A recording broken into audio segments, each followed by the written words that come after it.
আসসালামু আলাইকুম প্রিয় দর্শক, নির্বাচন তো ঘনিয়ে এসেছে, আপনারা সবাই জানেন। এখন নির্বাচনে কে কি করেছে না করেছে, কার কি করা উচিত না উচিত, এগুলো নিয়ে আলোচনার সময় আর নাই। সবাই তো যার যার মতো কাজ করছে, মানুষের কাছে যাচ্ছে, মানুষের কাছে ভোট চাচ্ছে।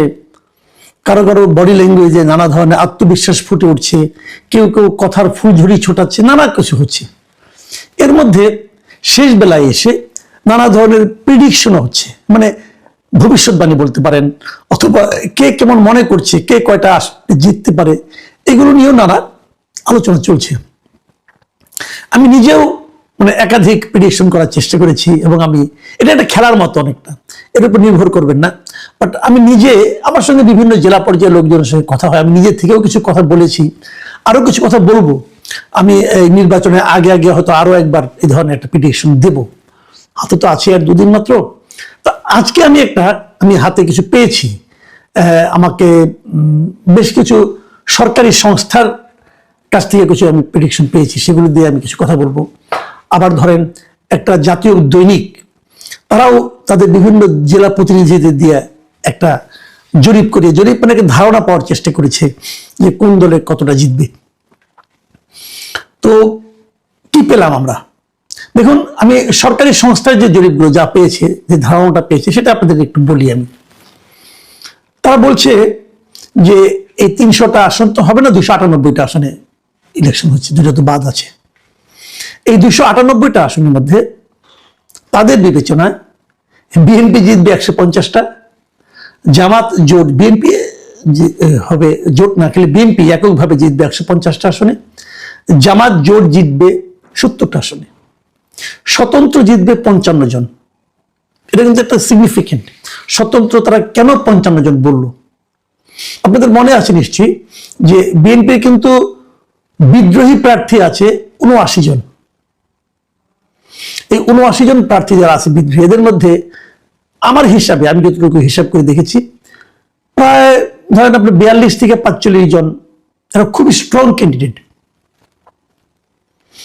এরা হয় নিজেরা জিতবে অথবা অন্য কাউকে জেতাবে। যদি নিজে জিততে নাও পারে, বিএনপির ভোট তারা এতটাই কাটবে যে ওখান থেকে হয়তো জামাত অথবা অন্য কেউ বেরিয়ে যাবে। বিএনপি এই যে তাদেরকে নিয়ন্ত্রণ করতে পারে না, এই 79 জনকে নিয়ন্ত্রণ করতে পারে না, এমনই করে বিএনপির একটা বড় রাজনৈতিক ব্যর্থতা। তারা এমন লোককে নিয়ে রাজনীতি করেছে যারা দলের স্বার্থকে ইগনোর করেছে। এমন লোককে নিয়ে করে তারা দলের স্বার্থটা বুঝে নাই, মানতে চায় না, দলকে অসম্মান করেছে এই লোকগুলো। তো এত লোক নিয়ে বিএনপি রাজনীতি করতো কিভাবে? এটা আমার কাছে একটা রহস্য লাগে। আপনি নিশ্চিত থাকেন যারা বিদ্রোহী হয়েছে এদের অনেকেই এই দলের কেন্দ্রীয় অনেক নেতার সঙ্গে সুসম্পর্ক এখনো বজায় রাখছে, এবং ওখান থেকে এমন আশ্বাসও তারা পেয়েছে যে তারা নির্বাচিত হলে তাদেরকে আবার দলে ফেরত নেওয়া হবে, এবং এটা হবে। এইগুলো এই ধরনের দলের আওয়ামী লীগ, বিএনপি এটা অতীতে বহুবার হয়েছে। এবারই গত 24-এর যে অগাস্টের পর বিএনপি যাদেরকে কয়েকদিন খুব বহিষ্কার করলো না, এই বহিষ্কারে কিন্তু শেষ দিয়ে এই গত নভেম্বরের দিকে এসে কিন্তু অনেকে পাইকারি হারে আবার কিন্তু বিএনপি ফেরত নিয়েছিল। আমি তখন বলেছিলাম যে এই পাইকারি ফেরত নেওয়াটা কেন ইলেকশনের আগে? এতে কিন্তু মানুষের কাছে একটা ভুল মেসেজ যাচ্ছে। পরে অবশ্য থেমেছিল, এবং আমি নিশ্চিত নির্বাচনের শেষ হওয়ার পর আবার পাইকারি হারে ফেরত নেওয়া শুরু হয়ে যাবে। এটা যদি শুরু হয় তাহলে আগামী নির্বাচনে আবার তাদের একই সমস্যায় পড়তে হবে। এবং আমি এটাও মনে করি এই যে 79 জন বিদ্রোহী প্রার্থী, এটাই বিএনপির জন্য একটা বড় ক্ষতির কারণ হয়ে দাঁড়াবে আগামী নির্বাচনে। যাও, আমি সেই সরকারি যে সংস্থাগুলো যাদের হিসাবটা পেয়েছি সেখান থেকে আমি হিসাবটা বলছি। তারা বলছে যে স্বতন্ত্র 55 জনের মতো পাশ করে যাবে। তাদের হিসেবে জাতীয় পার্টি পাশ করবে 10-12টা, হয়তো হবে 10-12টা তারা জাতীয় পার্টি। এটা আমার কাছে একটু বাড়তি মনে হয়েছে। জাতীয় পার্টি আমার বিবেচনায় এত পাশ করার কথা না, এবং তাদের বিবেচনায় ইসলামী আন্দোলন তারাও নাকি প্রায় 7-8টা সিট পেয়ে যাবে। এটাও আমার কাছে কেমন যেন একটু অগ্রহণযোগ্য মনে হয়, আমি জানি না। এবং তাছাড়া অন্যান্য যারা আছে, বিভিন্ন দল আছে, কোন কোন দল আছে 1-2 জন করে পাশ করবে, সেরকম সংখ্যাও তারা দেখিয়েছে 5 জনের মতো। তাহলে কি দাঁড়ালো?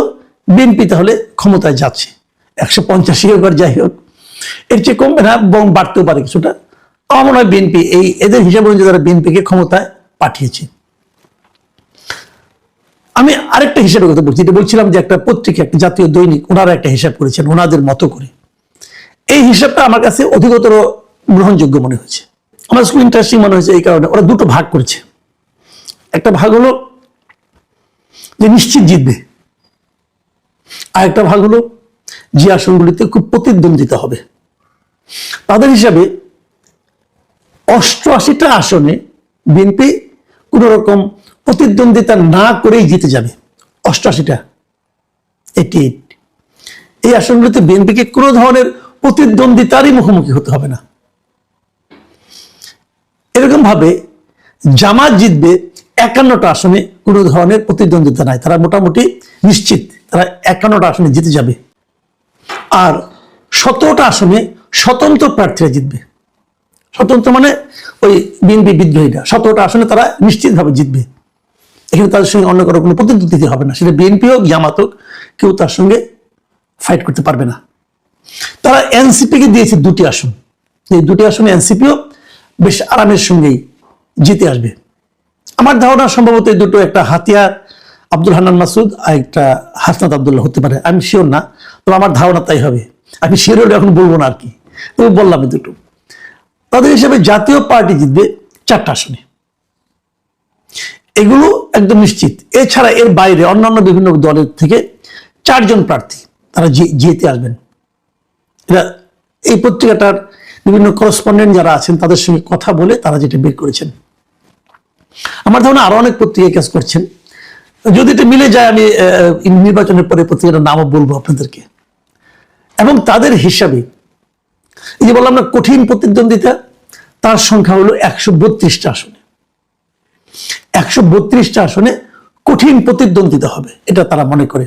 মানে এই 132টা আসনে আসলে ডিসাইডিং ফ্যাক্টর হবে। এই 132টা আসনে যারা জিতবে, যারা ভালো করবে,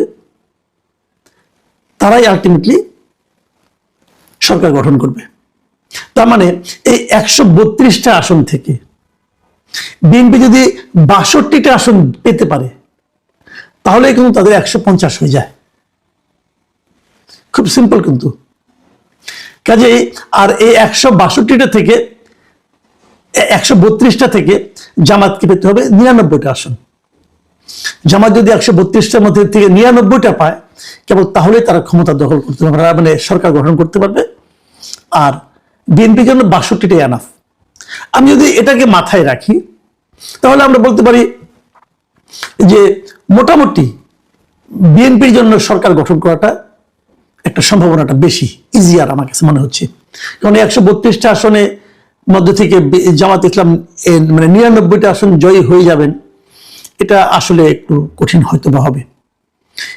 কিন্তু আমরা সব মিলিয়ে যেটা দেখলাম, যে আপনি যেমন ধরা যাক, আমি একটা কথা বলি, প্রায় বলি আমি, যে গত 24 অগাস্টে সরকার পতন হয়েছিল। নির্বাচনটা যদি 24 ডিসেম্বরে হতো, তাহলে বিএনপিকে কিন্তু এত হিসাব নিকাশ করতে হতো না। কিন্তু 6 মাসের মাথায় না হয়ে, 4 মাসের মাথায় না হয়ে, 1.5 বছরের মাথায় হওয়াতে বিএনপিকে কিন্তু একটু হিসেব নিকাশের মধ্যে পড়তে হচ্ছে। কারণটা কি? এটা হলো আমার মূল প্রশ্ন। কারণটা কি? যত দিন গিয়েছে বিএনপির জনপ্রিয়তা কেন কমলো? এই বিষয়টা নিয়ে কি বিএনপি নেতৃবৃন্দ ভেবেছেন একবার? কেন তাদের জনপ্রিয়তা কেন কমলো? কারণ হলো দুটো। এই দুটো কারণ আমি উল্লেখ করতে চাই এই কারণে যে এখান থেকে বিএনপির নেতৃবৃন্দেরও কিন্তু উপলব্ধি করা প্রয়োজন আছে যে কেন তাদের জনপ্রিয়তা কমলো। প্রথমত যেটা হয়েছে যে ওই সময় যদি হতো, তাহলে লোকে আওয়ামী লীগের কোনো সমর্থনের সময় ছিল না। আওয়ামী লীগের যে দুঃশাসন ছিল, সেটার কারণে আওয়ামী লীগের সমর্থন খুবই কম ছিল। কিন্তু পরবর্তী সময়ে ডক্টর ইউনূসের যে অন্তর্বর্তী সরকার, এদের যে দুঃশাসন বলেন, কুশাসন বলেন, এবং এদের মধ্যে অনেক লুটপাটও হয়েছে, এদের কারণে যত মানুষ কষ্ট করেছে, যত ডক্টর ইউনূসের সমালোচনা বেড়েছে, তত কিন্তু মানুষ ইউনূসের সরকারের সঙ্গে তুলনা করেছে আগের সরকারকে, বিএনপি সরকারকে না। কারণ বিএনপি সরকারের তো অনেকে দেখেই নাই। সেই 2006 সালে কি দেখেছে 18 বছর আগে, ওদিকে আর মনে আছে নাকি ভাই কারো? কাজে যত এই সরকারের অপশাসন হয়েছে, যত এই সরকারের নেগেটিভ ইমেজ বেড়েছে, তত মানুষ কিন্তু আগের সরকার মানে আওয়ামী লীগ সরকারের কথা ভেবেছে। এবং সেটা তখন এই সরকারের ব্যাড ইমেজটা যে ভর করেছে বিএনপির উপর। এর হলো একটা দিক। আর দ্বিতীয় দিকটা হলো অগাস্টের পর থেকেই বিএনপির সারা দেশে বিএনপির বিভিন্ন স্থানীয় পর্যায়ের নেতা কর্মী এবং সমর্থকদের নানা ধরনের তাণ্ডব চলেছে। বিএনপি হাজার হাজার লোককে বহিষ্কার করার পরও সেই তাণ্ডব থামাতে পারেনি, এখনো চলছে। এখনো সারা দেশে যত চাঁদাবাজি হয়, এখনো খুচরা মুচরা যত চাঁদাবাজি হয়, ফুটপাতেও যে চাঁদাবাজি হয়, সেটা কিন্তু জামাতের লোক করে না, বিএনপি লোকজন করে। তাদেরকে বিএনপি থামাতে পারেনি। মানুষের মধ্যে একটা ধারণা তৈরি হয়েছে যে ক্ষমতায় আসার আগে যখন এটা শুরু করেছে, ক্ষমতায় গেলে না জানি কি করবে। কেন করছে চাঁদাবাজি তারা? এখানে একটা ইন্টারেস্টিং ইনফরমেশন কিন্তু আমি আছে, অনেকে আমাকে বলেছে যে তাদের এই চাঁদাবাজি করতে অনেক ক্ষেত্রে নেই, কোনো কোনো ক্ষেত্রে জামাতের লোকজন বড় উৎসাহিত করেছে যে তোমরা চাঁদাবাজি করো, আমরা তোমাদেরকে সারা দেশের মানুষের কাছে তোমাদের অপকর্মের খবরগুলি ছড়িয়ে দিই। এটা হচ্ছে জামাতের স্ট্র্যাটেজি। এই স্ট্র্যাটেজিকে কেউ কেউ হয়তো ঈর্ষা করতে পারেন, আমি কিন্তু অপছন্দ করি না। তারা তো চাইবেই প্রতিপক্ষকে ঘায়েল করতে। বিএনপির ওই সমস্ত নেতাকর্মীরা মাথা মোটার মতো উল্লেখে ঝাঁপিয়ে পড়েছে, তারা তাৎক্ষণিক অর্জনটাকে বড় করে দেখেছে। এটা কিন্তু বিএনপির জনপ্রিয়তা দিন দিন কমিয়েছে। তারেক রহমান দেশে ফেরার পর এই নেগেটিভ দিকটাকে তারা একটু কভার করার চেষ্টা করেছে। এখন তারা এই জন্য একটু অগ্রসর হতে চেষ্টা করছে। বিপরীত দিকে আরেকটা কথা বলি, এই যে বিএনপির যে বিদ্রোহী প্রার্থী, এটাও কিন্তু বিএনপির জন্য একটা নেতিবাচক দিক হয়ে দাঁড়িয়েছে। সব মিলিয়ে আগামী নির্বাচনে কি হবে, কিভাবে কি হবে আমরা বলতে পারবো না, আমরা দেখব। আবার ধরেন অনেকে হয়তো এই কথাও বলবেন যে এই যে জামাতের এতটা অগ্রসর বাড়াতে দেখা যাচ্ছে, যে জামাত আগে 7-8% কখনো ভোট পেত না, এবার তারা এত ভোট কেন পাবে? এটা কিন্তু ওই কারণে যেটা আমি এতক্ষণ ব্যাখ্যা করলাম। কিন্তু তারপরে অনেকে বলছেন যে বিএনপির ভোট তো অনেক, তাকে কি এই জামাত যদি তার ডাবল অথবা আপনার 3 ডাবল হয়ে যায়, মানে 3 গুণ হয়ে যায় ভোটের পরিমাণ, তবু তো বিএনপি থেকে অনেক দূরত্ব থাকে। এটা হলো গণিতের হিসাব, কিন্তু ভোটের হিসাব সবসময় গণিতকে অনুসরণ করে না। এই যে এই সামনের দিন কি হবে আমরা জানি না। আমরা একটা সম্ভাব্য একটা আলোচনা চেষ্টা করলাম আপনাদের সঙ্গে, আপনারা ওইটা নিয়ে ভাবুন। আগামী 2 দিনের আর সময় আছে, 2 দিনের মধ্যে হয়তো আমি আরো একটা জরিপ, যে জরিপে আমার নিজস্ব অবজারভেশন থাকবে বেশি, সেরকম আপনাদেরকে দেওয়ার চেষ্টা করব। এখন এ পর্যন্তই। আল্লাহ হাফিজ।